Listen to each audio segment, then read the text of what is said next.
Good afternoon, Mrs. Hines. Thank you for agreeing to be interviewed by St. John. Good afternoon. It's my pleasure. I love St. John. That's my other church. What do you think your role as a journalist has played in the progress of women and women's rights? All right. When I first became a reporter for the Miami Herald, women's rights was just becoming a movement. And I didn't know that I was in the movement, but I was because what I did when I started at the Miami Herald, they were they were giving white women the honor of being called by be called Mrs. So and so or Mrs. Jones or Mrs. Anderson or whatever, but they did not give that same honor to black women. In our stories, if we were mentioning a story, we were called by our first name. You could be 90 years old and you would still be Mary Jane, and not Mrs. Mary Jane Smith. And so one of the things I did was write memos to the editors about that and how unfair that was, and they changed it. And so I was just reading a story that I wrote in 1974, 73 or 74, when the late Joe Caleb was killed. And I did a story on his family following his death. And they were referring to her as Mrs. Caleb in that story as a result of my one woman uh, protest at the Miami Herald. And because you had made such a difference, how did this make you feel? Well, I'm humbled. I feel humbled. I am so thankful that God blessed me to be in a position where I can make a difference. And when I started writing, we had just moved into the Black Power movement. Many people were moving away from the peaceful protests, and they were becoming more violent and vocal. And so I am so glad that I was able to move into that area and be a quiet protester and be someone that God could use in this movement, not only in the women's movement but in the African American movement also. That's amazing. Thank you.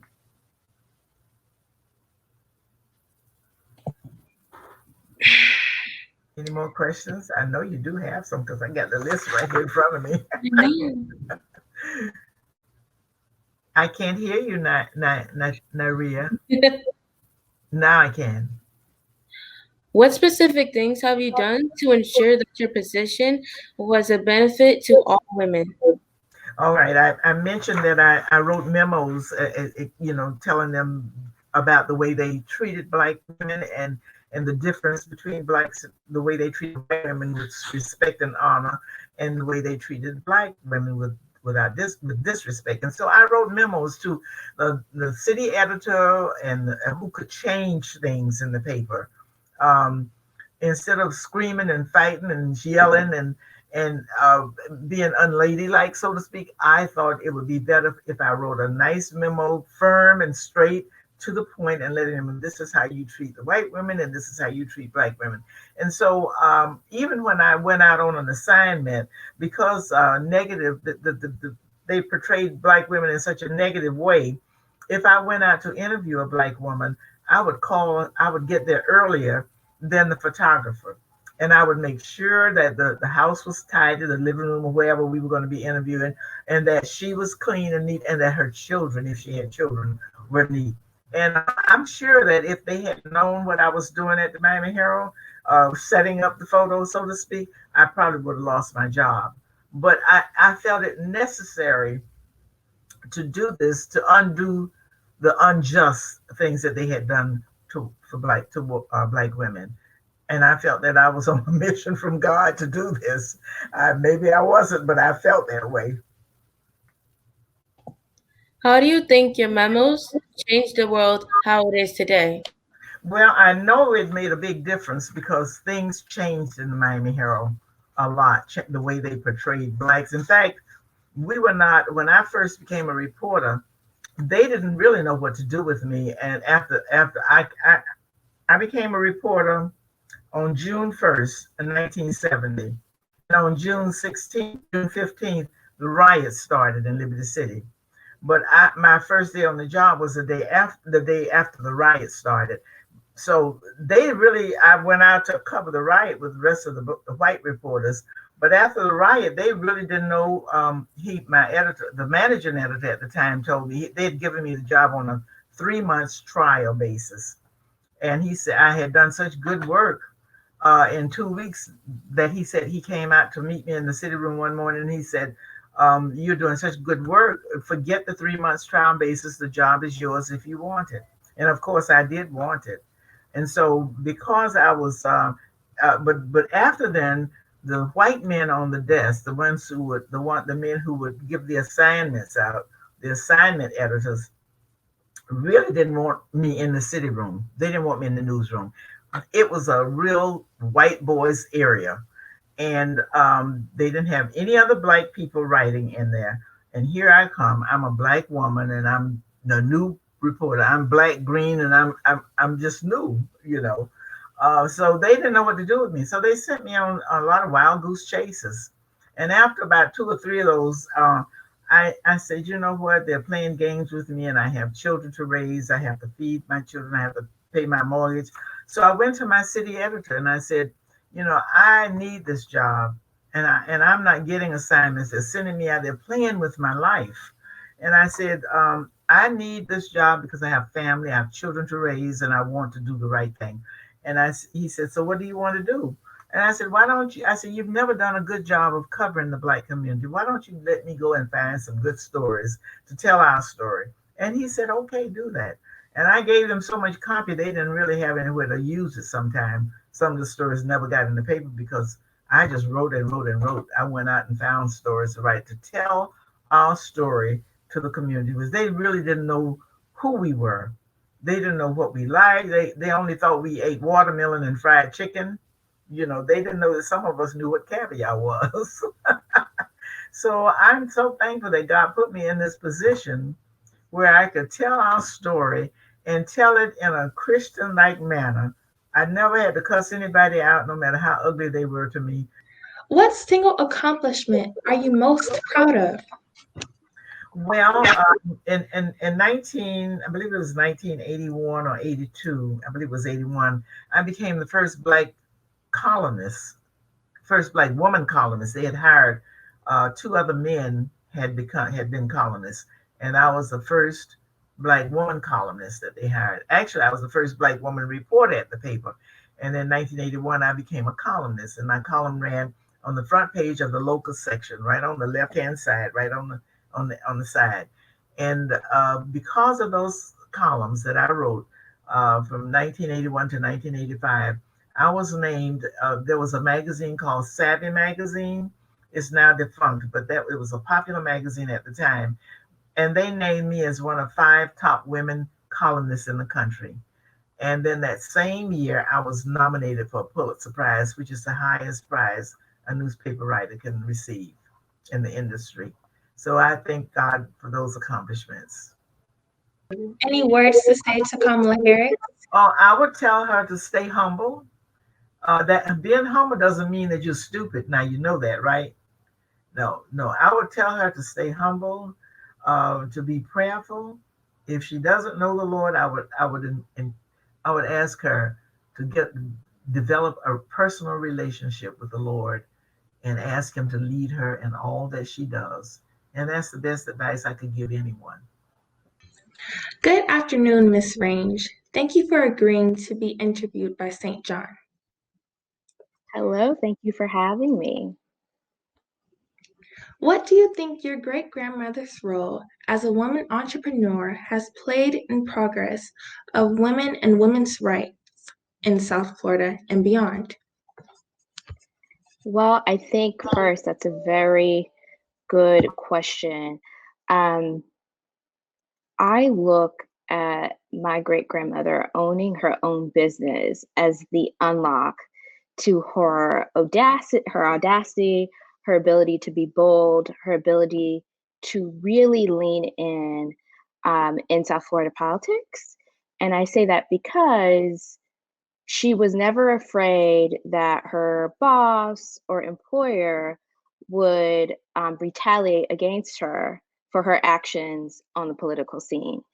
And so owning her own business gave her an extraordinary amount of freedom and independence that I think not only allowed her to uplift other women, but was also very inspiring to other women at the time.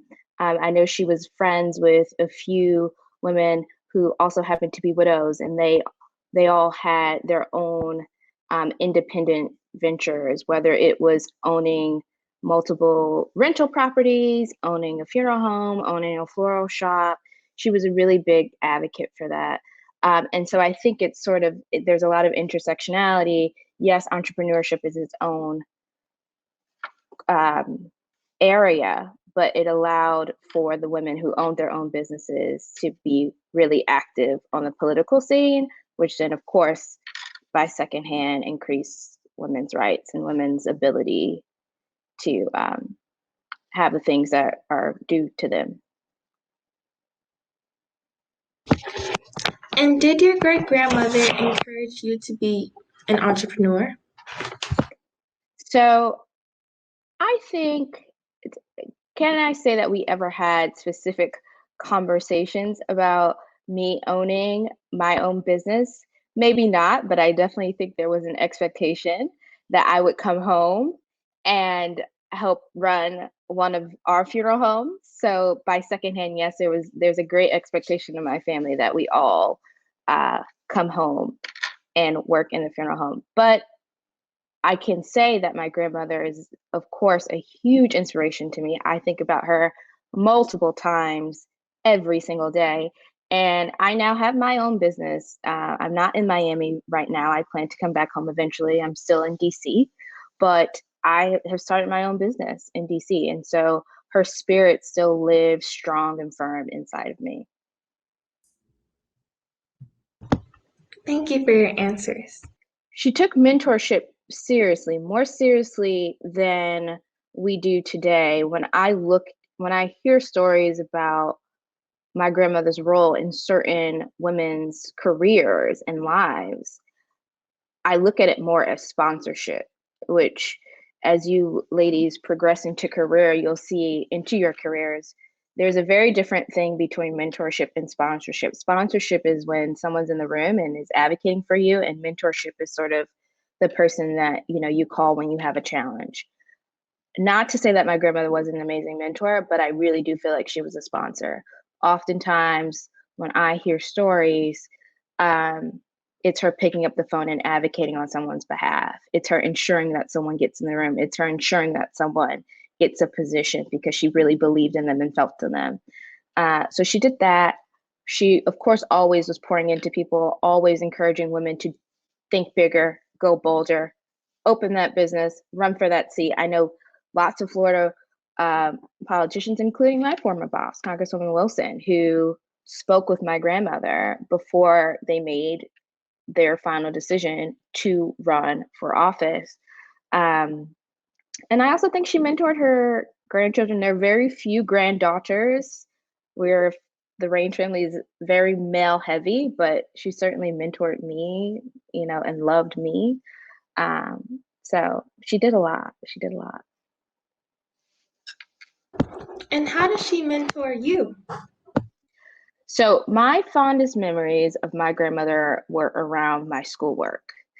I went to Charles R. Drew Elementary, which is not very far from the funeral home. And if she didn't have a meeting, I was allowed to go upstairs and sit at her office. And she had this very long, beautiful, to describe it, I would say like a glass top dining room table in her office. And she would sit at the head, and I would sit next to her and do my homework. And I was not a student that enjoyed math. From the time I came out of the womb, I did not like math. And she always insisted that we do my math homework. And she would go over it, and she was one of the first women that I knew that enjoyed math. And I now know, as someone who owns your own business, who owns my own business, math is very important when you own a business because you have to make sure the books are correct. So I suspect that's why she enjoyed math. But she mentored me that way. The other way that I would say she mentored me is there was a specific situation. I was in the 3rd grade, and I had been placed into, I knew I was a smart child, and I had been placed into a remedial class. And I told my parents, I don't think I should be in this class. This is maybe like the 2nd or the 3rd day of school. And I remember and my father kind of dismissed it slightly. And I was talking to my grandmother, and I must have said something that hinted to her that whatever I said was very serious and that I did not need to be in this class. And she sort of worked with me to teach me how to advocate for myself and get removed from this class. And that was one of the first times that I understood my voice and recognized that I have a voice. And it's really important for me to use it, because if I don't use it, things that aren't supposed to happen to me will happen to me. So find your voice, use your voice, and be confident in your voice. I would say that's how she mentored me. Thank you for your words of encouragement. Of course. Ms. Range was the daughter of immigrants, as is Kamala Harris. What are some of the issues specific to being an immigrant which you recall her discussing? So I don't ever really remember my grandmother identifying as an immigrant. Certainly her parents were not born in the States. And that doesn't mean that she didn't identify as an immigrant. We just didn't have many stories about it. She certainly insisted that the family stayed connected to our Bahamian heritage. So she emphasized that. But I would say there are certain things like her entrepreneurial spirit, her extreme laser focus on education, that are certainly very reminiscent of children and first generation people of immigrants. And as the matriarch of our family, she insisted that we continue to focus on those issues as well. I also think in political conversations that we had, my grandmother's perspective on the shifting dynamics of Miami's culture were probably informed by her family not being from the States as well. How did you utilize your role as a healthcare professional to mentor girls or young women? Well, I worked with younger people. In fact, while I went to New York to go back to school, and I worked with teenage drug addicts in the city of New York, in the Bronx, in a hospital where teenagers were sent for rehabilitation. And I had an opportunity to work with especially young girls and women. And a lot of them were professional women who they used to steal their parents' jewelry and china and all that and sell it to buy drugs. And so when they came to us, we had to really do a rehabilitation kind of thing. So I started working with young people early on, and I've always, even in my own church as a teenager, I was the president of our Young People Service League. And I tell that story because I had a young Mr. Stirrup, who was the senior warden at the time, always said to me, "Girl, I'm glad you're doing this because you have to remember you're the church of tomorrow." And so for that, I was really inspired to keep on going. In addition to that, as a child, I was a Girl Scout. I was a Brownie and then a Girl Scout. And I managed to sell more cookies one year than any other Girl Scout in the Dade County area. And that was primarily because my mama worked for Father Slover up at St. Stephen's Church. And they used to allow me to come up and sit in front of the church when it was facing Main Highway. And I'd sit there and I could just sell cookies, and the white people would buy from me. And I was really, I guess, Dorothy Jenkins Fields it always get me because I tell her she took her mother away from us when she got married and was going to have Dorothy. She left Carver, and she was our Girl Scout leader with along with this Bertie Baldwin. And I said, tell Dorothy she took our Dr. Fields. She took our teacher, our Girl Scout leader from us. But it was a great thing coming up as a Girl Scout and having worked with young people as a young and then to be able to get into the professional world and work with young people at a hospital and trying to rehabilitate them and seeing young people go back into the community and be able to make a contribution. And so that was rewarding.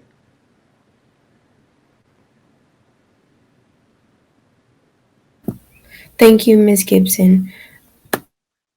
I think that my role in the area of preservation and women's rights have sort of played out together. In preservation, what I have tried to do is to help us to understand that we have institutions, places, traditions, heritage, culture that need to be preserved. We're somebody, and we have to learn how to respect ourselves. We have to learn how to respect our history, our institutions, like our churches, our schools, and our heritage, our families. All of we need to preserve the traditions from which we come. You know, we get in with new people who don't have our values. And we say, oh, that's old fashioned. They don't do that anymore. And so when you look, you're into something that has gotten you into trouble. And of course, also it's to women and the respect of women who lay the foundation for what we learn, because most of what the heritage and the culture is passed on through women. And so you learn your rights and how to fight for those rights through sometimes maybe a back door through preservation. Because what you're going to find when you start working in preservation is that people are not going to accept what you're trying to do. They're going to say, oh, that old building over there needs to be torn down, as they did with the Hampton House. Or they just might say that nobody's going to follow you with that, whatever that is, whatever you think. But you have to be committed and convinced that you want to be a preservationist. You want to save some of your history, and you want to save the values that were passed down to you, and you want to save your culture and pass it on and give it to young women and old women and whoever. So that's the answer to that. Your parents were immigrants from the Bahamas. Do you think that your experience as a child of immigrants gives you another place of similarity with Kamala Harris? Yes, I think there's a similar experience there, and I sort of alluded to it before, because because when I talked about some of the experiences that I had because my parents were immigrants, and I'm not sure, I haven't heard her say anything about that, but she probably had some of the same experiences, experiences and prejudices, I would say. Uh, and so I think that she had to learn how to overcome. I think she had to learn how to overcome being an immigrant and how to overcome being Black and being mixed. And, you know, and I think that all of those experiences made her stronger. And she had to figure out how to be successful in spite of the challenges that we have. And you see, that's something that I want to point out. A lot of times we make excuses. You know, we say the white man did this to us and did that, which is true. But somehow or another, we have to learn how to outsmart that. And we have to learn how to overcome that. And how not to have anybody do whatever they're doing to bring us down to be successful. And I think that Kamala Harris was successful in doing that. So, and I think that, you know, I've had experience with that, so that's where the comparison comes in. And as the child of immigrants, so I think it makes you stronger because of what you have to go through to survive.